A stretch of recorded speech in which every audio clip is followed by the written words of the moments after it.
Welcome to the Big Game Hunting Podcast, where we help hunters like you prepare for the big game hunting adventures you've always dreamed of. Now, here's your host, John McAdams. Hello, John McAdams here, and you are listening to episode 340 of the Big Game Hunting Podcast. Sometimes you just find a rifle that flat out works. It fits you well. It's not excessively large or heavy. It has a nice trigger. It's easy to shoot accurately. It's not finicky and doesn't require an extensive break-in process.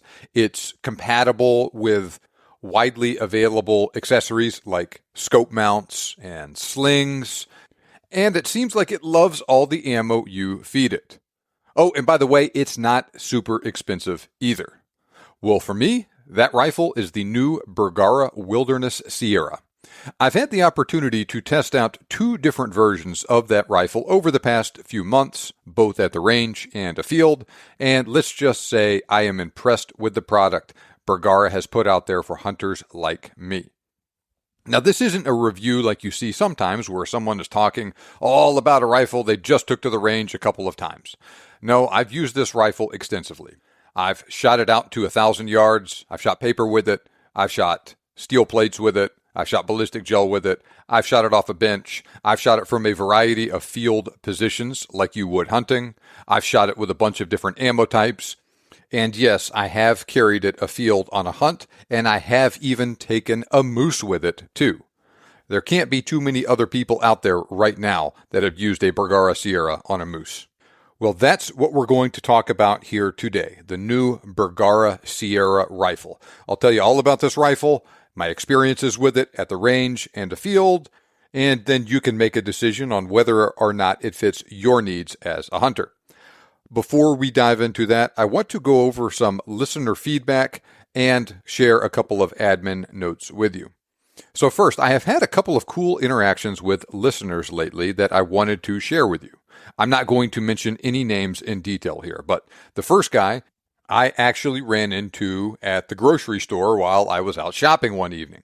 He's actually not from this area, but he is a pilot, and he was pre-positioned for some fire prevention. It's really dry here right now. It's looking like it's about to start raining, but the last couple of months have been really dry. People were concerned we were going to have some forest fires starting in this area, and they pre-positioned some assets in Angelina County, where I live, to help deal with any forest fires right when they get started. But anyway, this guy's not from here. He was out grocery shopping one night and actually recognized me at the grocery store. So I talked to him for a couple of minutes and we went our separate ways. But I thought that was a really cool deal. Literally the next day, I received an email from a different guy. And I'm going to share the contents of that email. And I won't share the name of this guy either. Here's his email. I wanted to let you know that you indirectly helped in the Hurricane Helene disaster recovery in East Tennessee and Western North Carolina. I am an Air Force veteran, an emergency medicine physician, and I am the medical director at the emergency department in our rural hospital in this county in East Tennessee. We were in the middle of some of the hardest hit areas of the storm. Once I knew our county had its medical needs met, I went into the mountains of North Carolina to help. I was quickly asked to set up a disaster clinic in Asheville. We had an amazing team of medical volunteers jump in to make this happen. We also ended up going out in off-road vehicles to offer medical help to people who were isolated by mudslides and destroyed roads. I was in my truck for hours at a time, driving in terrible conditions, often without any cell service in the narrow valleys and hollers in the mountains. The only thing my son and I listened to were my downloaded big game hunting podcasts. We love your podcasts in general, but they were an invaluable distraction from the disaster we were experiencing over the last few weeks. You didn't know it, but you were with us almost the whole time. So thank you for producing such high quality content. End of quote. Okay, so I appreciate the fact that you guys enjoy the content that I put out. But I'm also just a guy here talking about guns and hunting. So I want to extend a sincere thanks to you guys and those other listeners who are helping their neighbors and their community in one way or another. Please continue to do what you are doing. The USA and the rest of the world have been through some wild times over the last few years, and it's more important now than ever for neighbors to help each other out and to just take care of each other. So thank you guys for what you do. So both of you guys, the gentleman I ran into at the grocery store and the guy that's helping out his neighbors in East Tennessee and Western North Carolina, shoot me an email, john@thebiggamehuntingblog.com. I will send you some podcast swag in appreciation for the things you are doing for your community, or in the case of the pilot that I ran into, people in a community that are a long way from where he lives.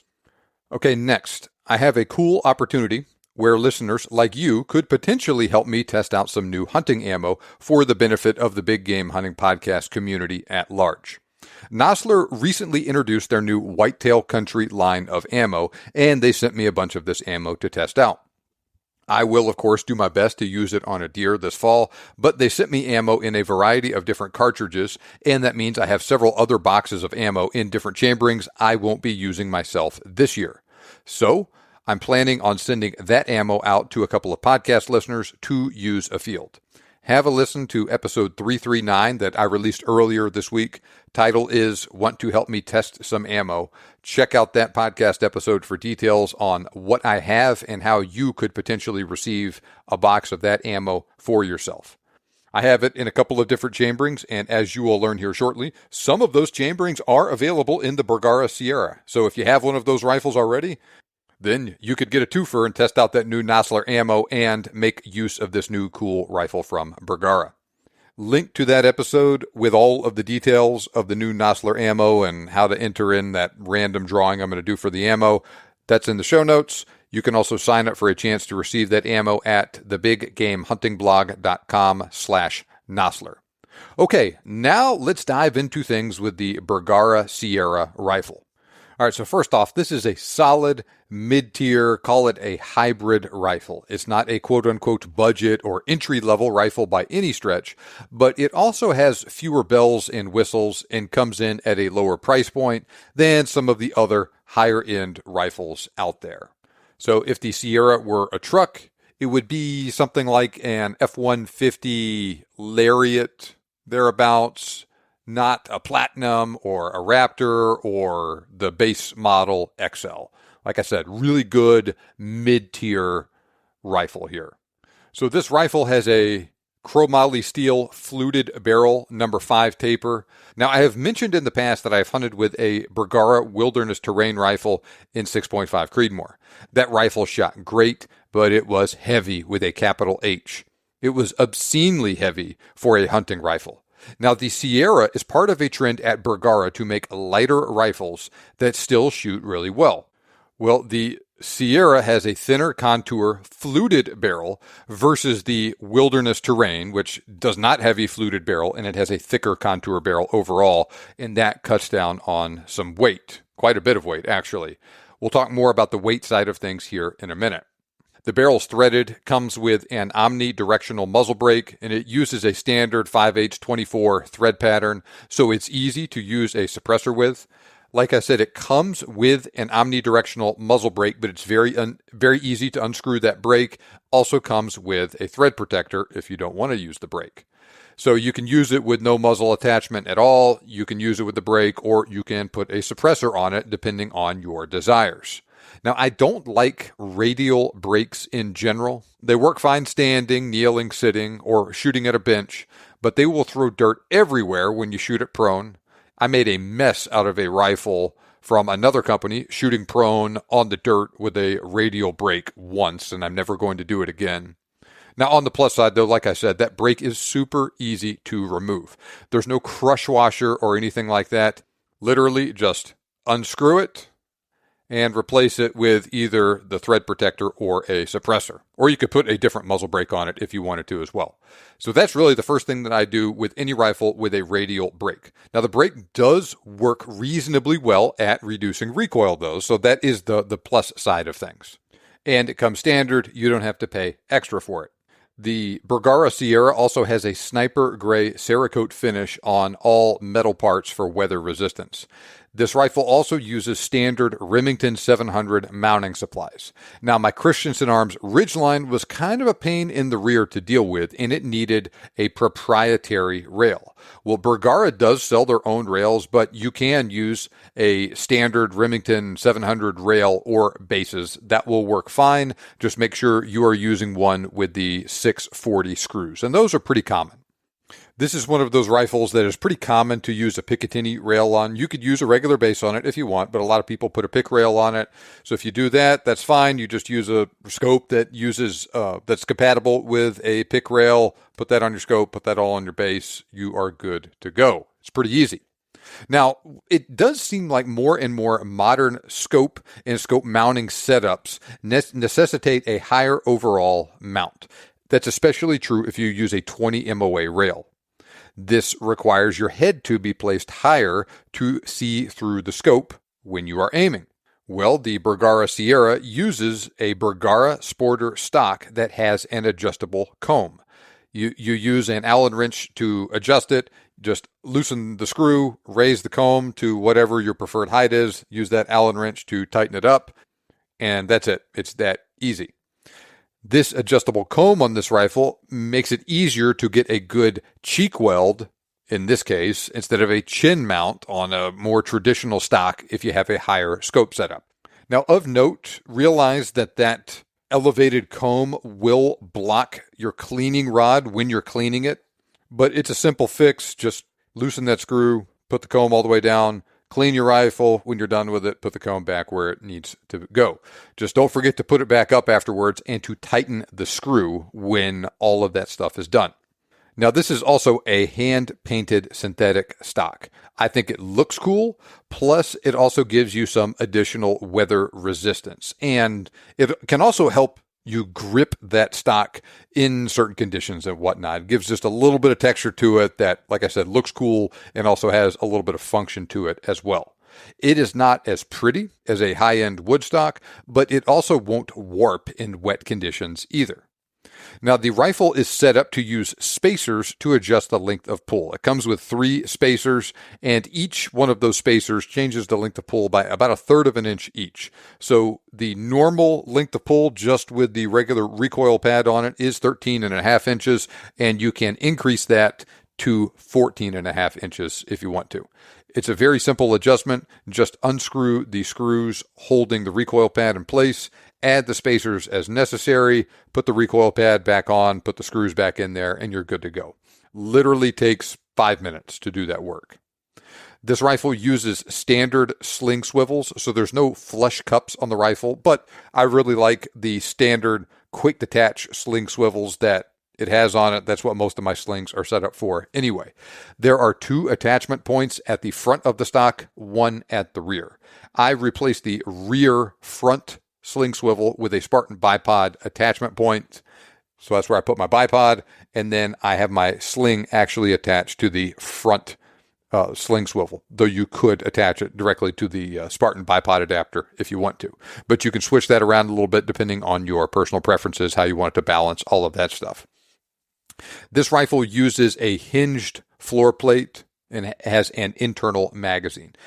That said, you could buy some aftermarket parts to use AICS style magazines if you desire.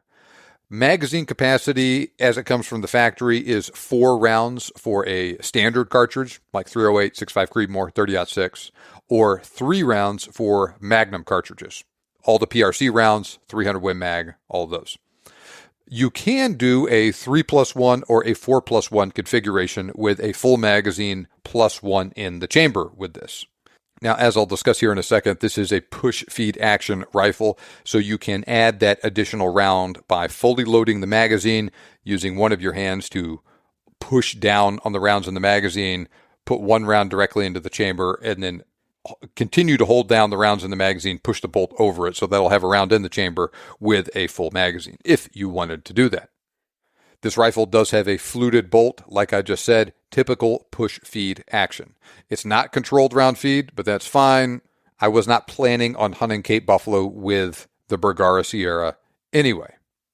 On average, it is a little easier to make lighter and more accurate rifles with a push-feed action because it's just a simpler design. That is what Bergara prioritized here. Plus, the rifle was plenty reliable for me. Like I said, both at the range, under various conditions, and actually afield hunting. The rifle also has a 2-position safety just behind and to the left of the receiver. So it's easy and fast to see if the safety's on or not, and then to change that position as necessary. Just flip your thumb up there, push it forward to fire. That's a good place for the safety. It worked flawlessly for me. This safety does not lock the bolt when the safety is engaged, though. That can be a good or a bad thing depending on your personal preferences. The Sierra comes from the factory with the Bergara Performance Adjustable Trigger. You adjust it with an Allen screw just in front of the trigger. It adjusts all the way down to about 2.5 pounds. I thought the trigger was great on this rifle. Very good for a standard factory trigger like that that's not a Timney or a Trigger Tech. Very minimal creep or over travel. Like I said, good weight on it, and you can adjust it to your personal preferences.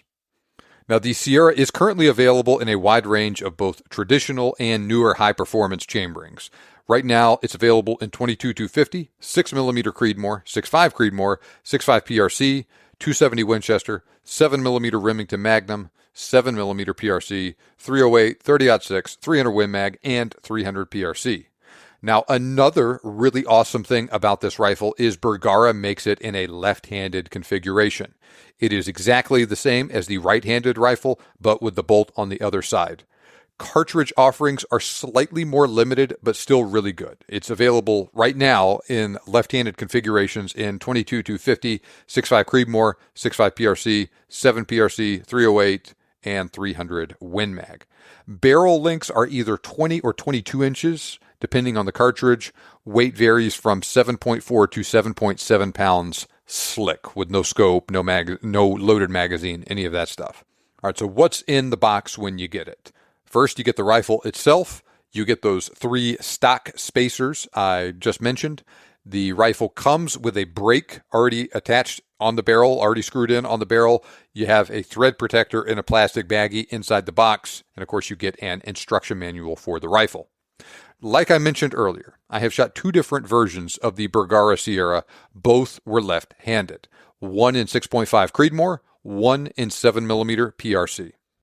I shot the Sierra in 6.5 Creedmoor when I was up at the Bergara Academy in Wyoming during late July 2024. I liked that rifle so much that I got Bergara to send me one in 7mm PRC to use on my moose hunt in early October 2024. I'll talk a little bit about my experiences with both of those rifles at the range and how the 7 PRC rifle performed afield on the moose hunt next. So both rifles shot Hornady match ammo great. I used the 147 grain ELD match loading for the 6.5 Creedmoor at the Bergara Academy. We shot off a bench from 500 to 1,000 yards, and then we shot in various field shooting positions between something like 250 and just over 900 yards out there as well. Sometimes we shot uphill, sometimes we shot downhill. It was really cool all around. This rifle handled really well, and man, it just shot great. As I got a feel for it, it felt almost like a magic wand. I could point at a target and hit it. I shot it from the prone with a bipod off my pack, sitting, kneeling, standing off a tripod. I talk about my experiences at the Bergara Academy in more detail in episode 327, so check it out. But I had never shot out past 600 yards prior to that trip. Doing so was no biggie with any of the rifles I shot there, and I shot the Sierra more than anything else. So that was with the 6.5 Creedmoor. I also used the 180 grain ELD match ammo in the Hornady match line in the 7 PRC rifle as I was familiarizing myself with it and getting it dialed in after I received it in September in preparation for my moose hunt. I haven't hunted with that specific ammo, but I have shot it into gel. There's a link to that video in the description. Like I mentioned, I had a cow moose hunt coming up, and I was planning on using that rifle on that hunt. I did not have that much time remaining when I received the rifle, so I only tried out a couple of different loads in it. I used the match ammo to get the scope pretty close at 100 yards, and I used it to get a feel for the rifle, get a feel for the trigger, that sort of stuff. And I used the match ammo for that, so I could ensure that I wasn't wasting any of my premium hunting ammo doing that. I was looking real hard at using one of two different loads on this moose hunt. One was the new Barnes loading with a 160 grain LRX. The other was the Federal Terminal Ascent loading with a 170 grain Terminal Ascent.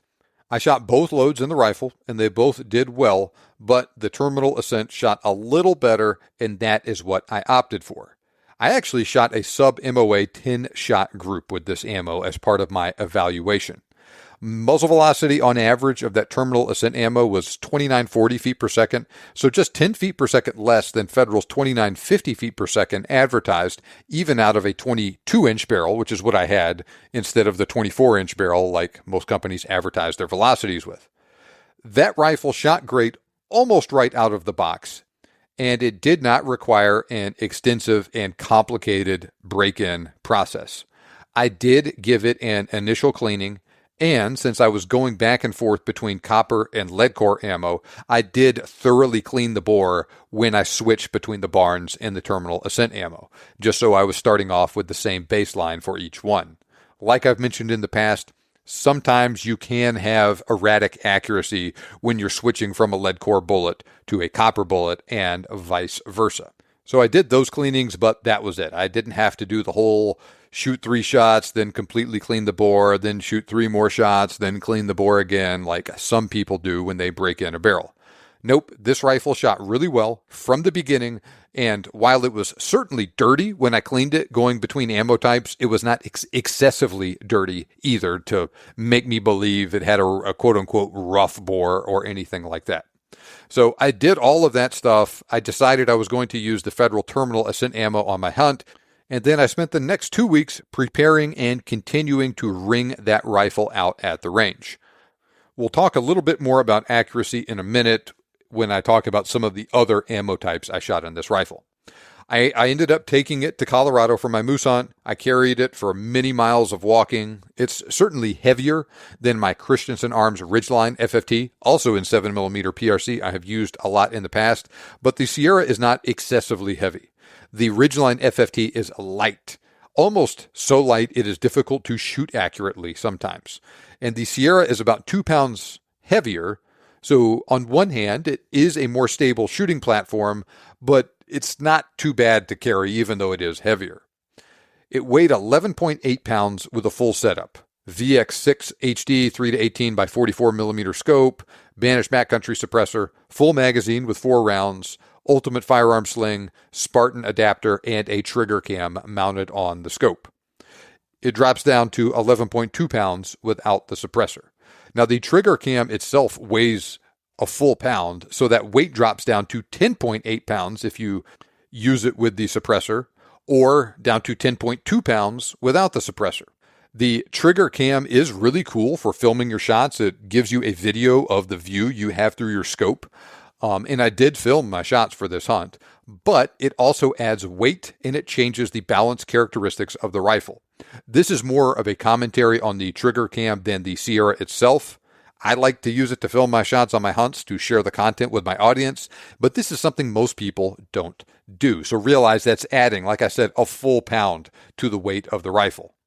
Now, besides taking off the suppressor and or the trigger cam, you can easily trim down some additional weight off of that by going with a lighter scope, right? The VX6 HD is one of the bigger hunting scopes out there.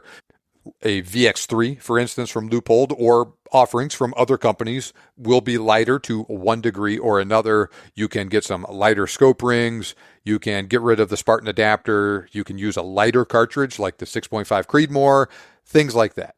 All of those things trim the weight of the rifle down by another pound or so you can get it to around 9 pounds if you were so inclined.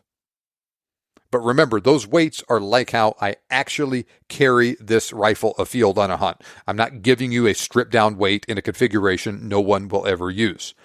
Even that really lightweight Christensen Arms Ridgeline FFT I keep talking about was pushing 8 pounds with all of that stuff on it. Not the trigger cam, but everything else. Scope, sling, full magazine, etc. So like I said, this rifle is a little over 2 pounds heavier than the Ridgeline FFT. Now that Ridgeline is hands down the lightest rifle I have ever actually hunted with. But it also has a carbon fiber barrel and stock, and also costs over twice as much as the Bergara Sierra 2. So anyway, I took this rifle on that moose hunt, and I ended up killing my moose with my Sierra. Now, I talk about it in more detail in episode 337 of the Big Game Hunting Podcast. But long story short, the Sierra worked great on that hunt, and it worked great at the moment of truth also. I had a cow-moose tag, so I shot a cow on this hunt, but I ended up shooting that cow twice. Both shots hit within about 2 inches of each other. I shot from a Spartan Ascent tripod while sitting and while overlooking a willow bottom. Like I mentioned, I was using a Banish backcountry suppressor.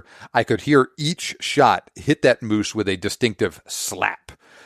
I fired, I hit her with the first shot, cycled the bolt, and I tracked her through my scope as she ran. And she didn't go far, maybe 10 yards, almost directly away from us, stopped, turned, same shoulder, right shoulder facing me as when I shot the first time.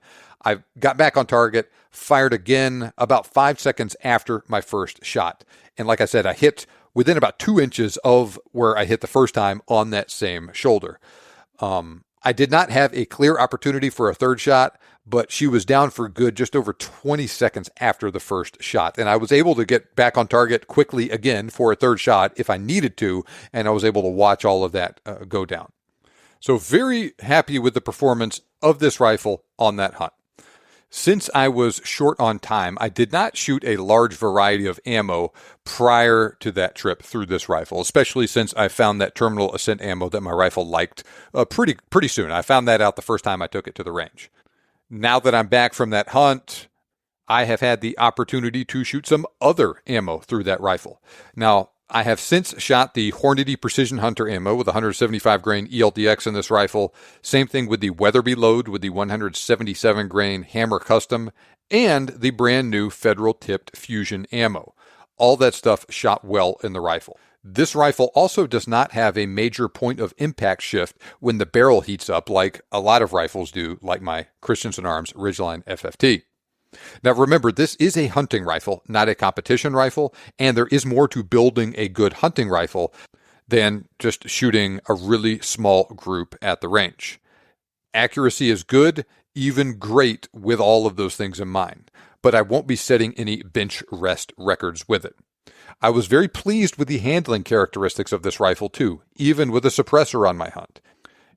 Carrying the Sierra was not like dragging around a boat anchor or an obscenely long rifle that kept getting hung up on things in Colorado, like I dealt with on an elk hunt in Arizona years ago with a different rifle with a longer barrel.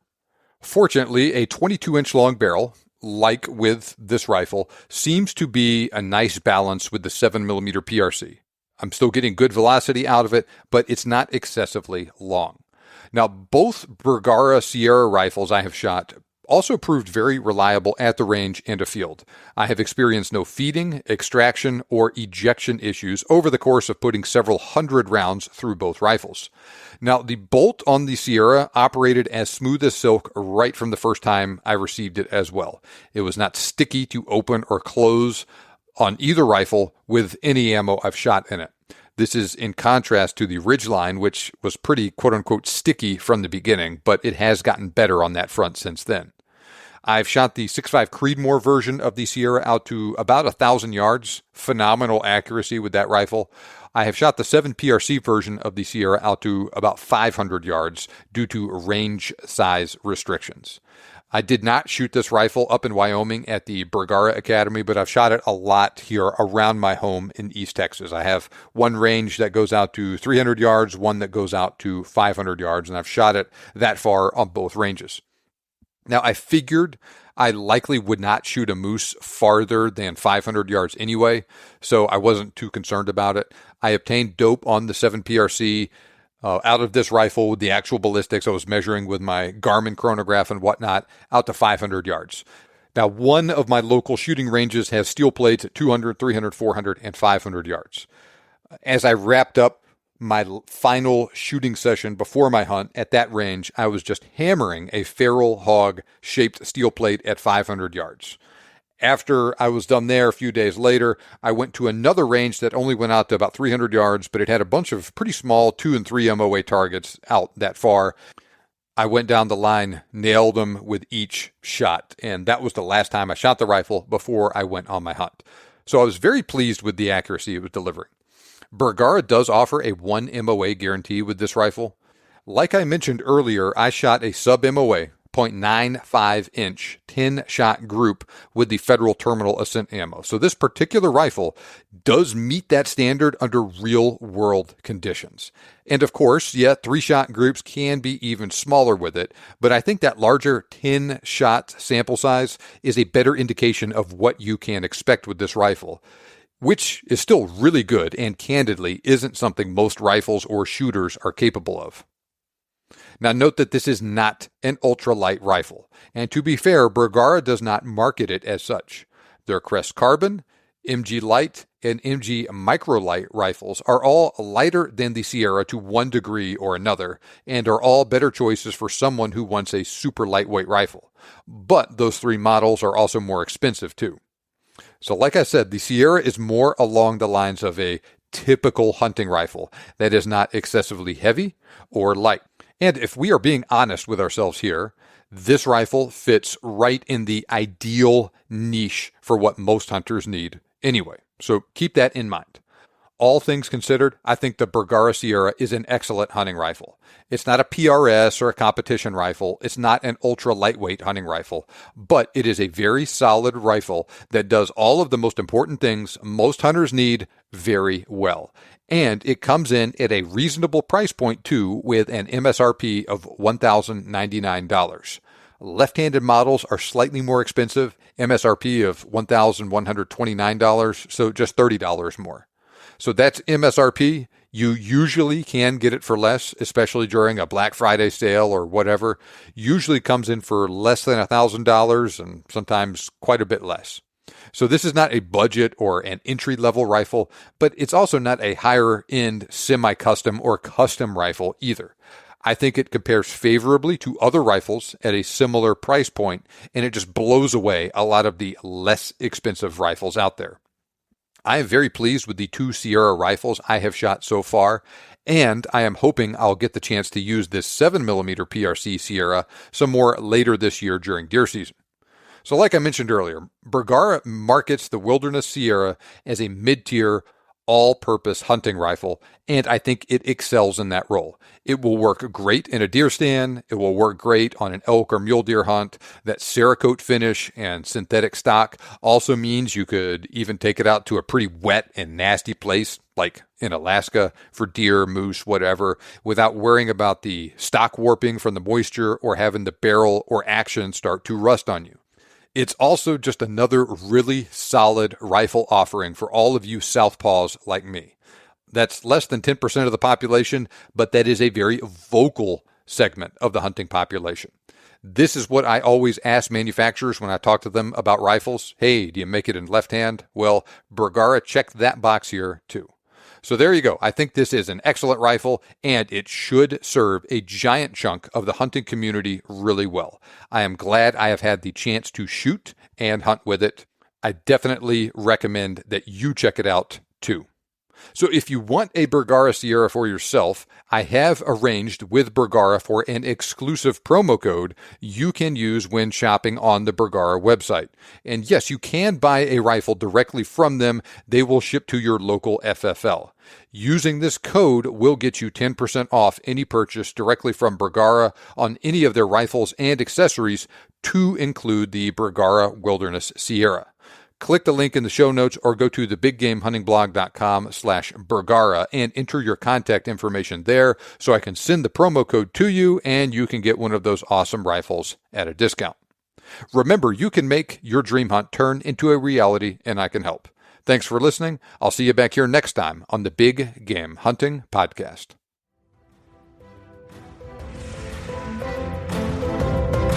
This show may be over, but we have plenty more for you on our website. For more information on today's topic, as well as lots of other useful hunting resources, head over to thebiggamehuntingblog.com. We look forward to having you back for the next episode. But until then, happy hunting.